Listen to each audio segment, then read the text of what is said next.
Hello, Culture Matters podcast.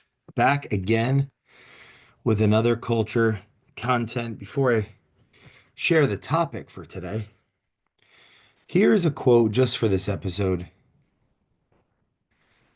Successful relationships clearly define boundaries and trust built through open communications.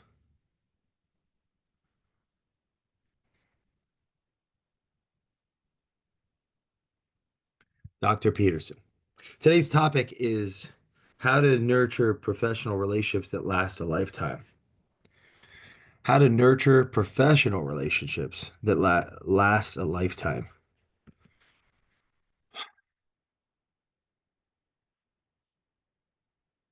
There's a degree of self-awareness that comes in because maybe you're the type of business person that doesn't want relationships. Doesn't that isn't even something that crosses your mind. You're not thinking about that. Other people isn't a strong suit of yours. You have zero empathy. I don't know if this conversation is going to do anything other than rile you up and lead you to go make more sales and shake more hands and meet more people that could potentially provide you with value. One of the interesting things about capitalism is, and Adam Smith really draws this out in the theory of moral sentiments and um, his masterpiece. Wow, I just forgot the name. Oh, The Wealth of Nations. Yeah, I know it's in the office somewhere here. Might be near my bed. One of the arguments that Adam Smith is making is, despite ourselves, we create value. Now, he in The Wealth of Nations, it's not the benevolence of the butcher, but his own or their own selfish impulse that ironically leads to all this selfless reciprocal value for everybody else. Like, I don't need to go try this, I don't a cap the capitalist, the entrepreneur doesn't need to actually try and change the world. They can't just want to make money, just want to get something for themselves, to feed themselves, to acquire resources, gain shelter, but through focusing on oneself and actually, there is another party involved. There's a counterpart. There's a counterpart saying, "Hey, your service, your product is valuable to me. I want it. How much?" And through that communication, through that negotiation, through the fact that there's so many parties competing with one another, the competition drives price down, increases value for the other. So it's not the benevolence of the butcher, it's this invisible hand. Now, interestingly enough, in the theory of moral sentiments, Adam Smith is saying culture matters. He's saying how we do life, how we do business has consequences. And he thinks there are better ways, there are more apt ways of doing life, doing business. So it's interesting though, I'd love to see a synthesis of those two works in some fashion. But the reason I bring that up is that interviewing hundreds of entrepreneurs, in working very deeply with partners, with our client partners over the years, observing dozens of businesses, spending time with entrepreneurs, thousands of hours, and studying. There are different people, there are different people that walk this earth, and not everyone desires to nurture professional relationships that last a lifetime. Maybe they actually may not be even able to. They may not even be able um, to nurture a relationship, to have a long-term relationship. Now, maybe you do want that. And that's like a it's another podcast, but maybe you do want that. I said I think the desire, why? Why do you want long-term relationships? Do you do you want to work with people that you like, that you trust, that you get along with, that you learn from, that challenge you? Why do you want long-term relationships? Is it just that the longer the tenure of the relationship, the more can be gotten from it? Because you see an ad on or a pundit speaking on a social platform saying, you know, the cost per customer is cheaper from existing customers. Or I'm sorry, the upsell is cheaper from existing, right? Because you have a cost, there's a cost per customer. To do a second sell is going to be cheaper than the first sale because you have to spend a certain amount of energy, a certain amount of money, greater to get a customer. Once you have a customer and they've gotten value, that secret sauce is to sell them something else. It's going to have a lower cost to do that next sale. This is where companies, but at the same time, there is a cost. It might not be as much money, but it's the relationship. It's the tension on the relationship. There's implicit goodwill cost. There's weight to, someone, the customer can only take so much on their back. That's where you see these roll-ups happen where capital comes in and gets a bunch of private companies, cuts, trims expenses, and then tries to figure out ways to upsell different products. And the integration is where the money's made because if it's not integrated, you end up diluting the original relationship between the customer and that original product or that original service. And it actually has an unintended consequence to lower the intrinsic value of the business the because of that tension between the customer and the brand, the customer and their memory of the past experience or service. There's a goodwill cost. There's a reputational cost. There's a brand cost to upsell, to cross sell, to integrate other services and products around a brand. Why is that a move? Well, it's like that's a simple aesthetic surface level way of increasing um, profit potential for a business. And on an individual level, the same can happen. The same thing can happen on an individual level. Salesperson has a relationship with a customer, they've sold them something. They can upsell another thing based on the quality of the relationship, the tenure of the relationship, the time spent, the perception of the relationship. You know, I think people that actually desire to nurture long-term relationships, I guess this is the easiest way to say it. Those that desire long-term relationships don't sell out. And they don't sell with haste. There's thoughtfulness behind it. And it's reciprocal. It's a reciprocal thinking and conversation. It's not a buy now, get this discount. It's buy when let's let's invest when it makes sense, when not only you're ready, but it makes the most sense. And let's figure that out together because we are a team. And that's more of an advisee relationship. So, wow, I didn't even get to the first point really because there's 10 points here. I'm going to run through them. You have to desire, and I say not everyone desires long-term relationship. Maybe you don't care, and maybe your business model it doesn't even matter. Culture doesn't matter for you. Yeah, I don't want to say that culture matters for everybody because then it's like, am I falling into my own delusion of absolutist thinking? You would like a more top-down echo chamber in a vacuum totalitarian culture.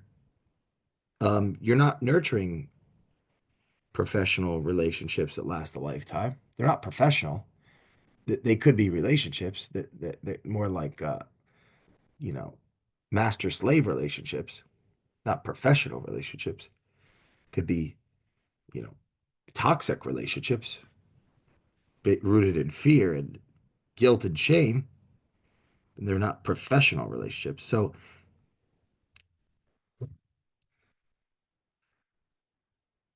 happy birthday. Something as subtle as happy birthday. I'm holding this folder. I write letters to people in my life. That's something that I have chosen to do for gratitude, for reflection, for care, for recognition.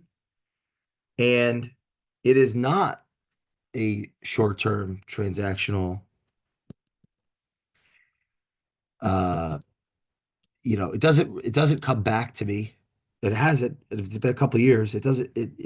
It's probably a 10-year, 20-year long thing. What has come back to me in the short term is people recognizing that that means something to them. That is so. That helps me.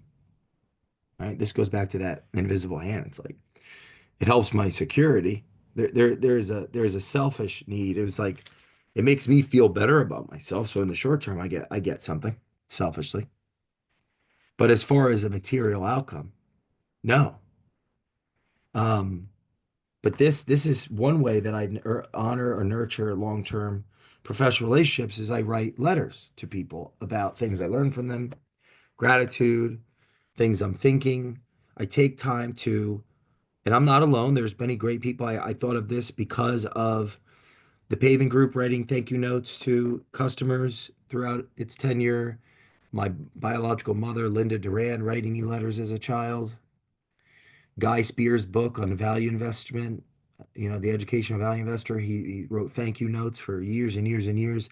Joe Girard, the number one car salesman in the world, did I like you notes every day to his customers. And it's like, what activity can, so in my calendar, I've got everyone's birthday. When I prepare for the Culture Matters podcast, I'm putting down birthdays and anniversaries in my phone for guests, whether repeat or new, and I track important. If I'm preparing and I'm listening to something, oh, that date's important to that person. That goes in my calendar and it's on repeat. And I'm going to acknowledge that person a year from now, 2 years from now, 3 years from now. It's more than just a happy birthday on Facebook. It's a happy birthday in a text or a happy anniversary. So I guess what's implicit in this is how to nurture professional relationships that last a lifetime is to be intentional, to be thoughtful, to invest energy into those relationships. And I don't think it's a good idea to fake this or to leverage it for a marketing ploy because what's going to be the cost of that? I have realized this is self-awareness piece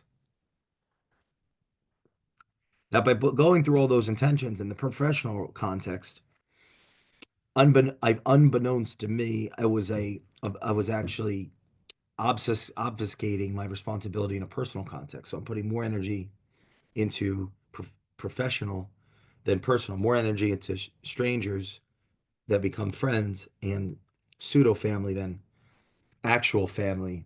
And that's not healthy or good either. So have that, you know, if I rewrite this topic, how to nurture relationships that last a lifetime. Professional is one thing, relationships is another. The professional, so like how to nurture relationships, just think of it like that. Am I intentional? Am I thoughtful? Am I investing the time? Why, though, too?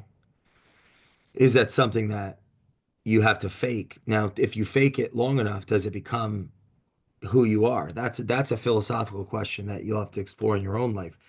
I have met enough entrepreneurs to say that some don't want to know people. That's not their gift. They hire people that are like that, and then they work well as a team. So if you're not that founder, then hire or partner with somebody that is, and you'll complement each other very well. Happy anniversary, happy birthday, letter writing, thank you notes. Invest in people. That's like when I do the culture map for the Culture Matters podcast. The culture map is actually a philosophical expression of preparation. It's an intention. The culture map I've talked about on other podcasts, but I'm going to actually research the guests.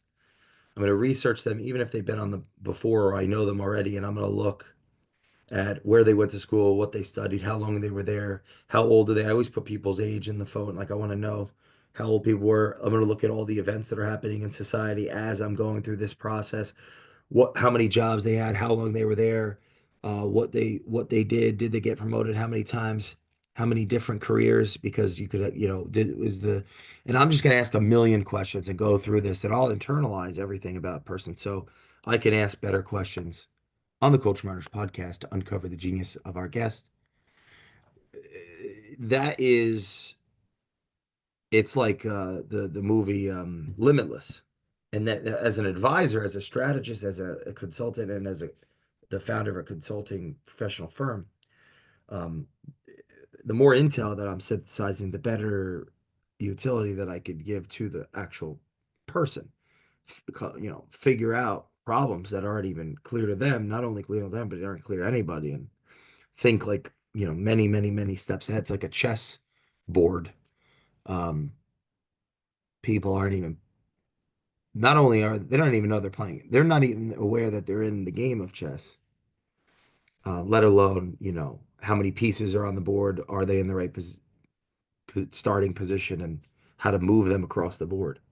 But that's an expression of nurturing relationships, because then the more that I put into it, the more invested I could be in the relationship, like to be helpful, to be yeah.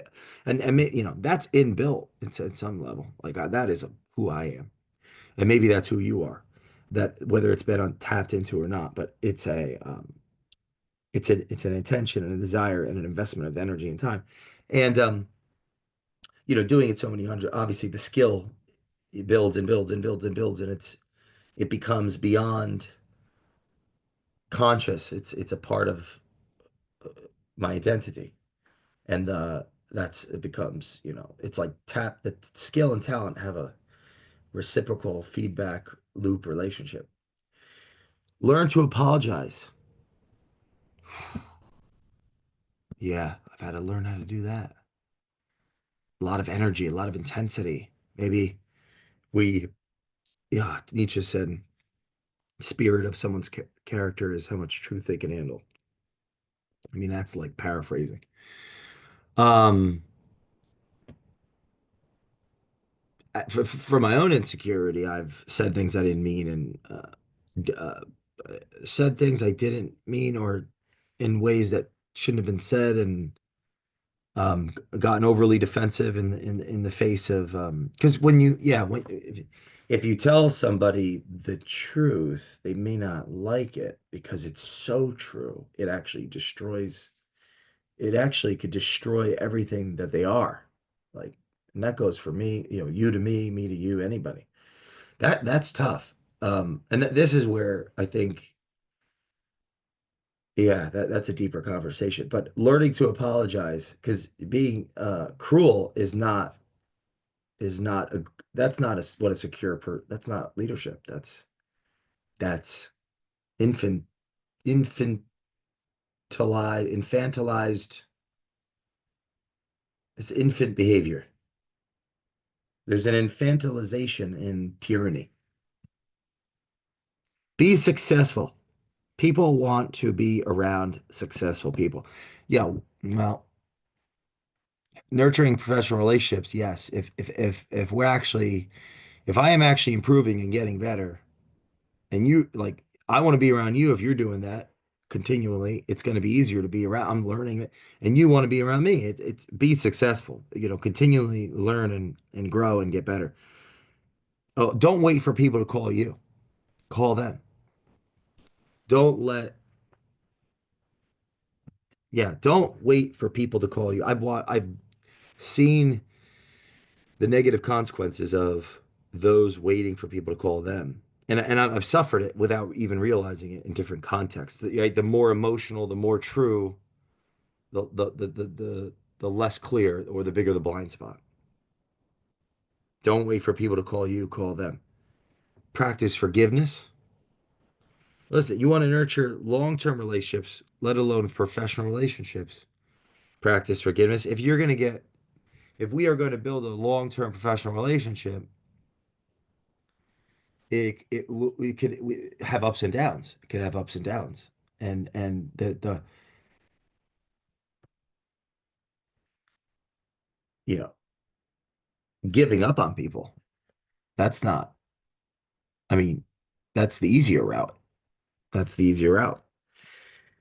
Track important events, spend time, and invest in space. Like you go see people, invest the time, be present, continue learning. You know,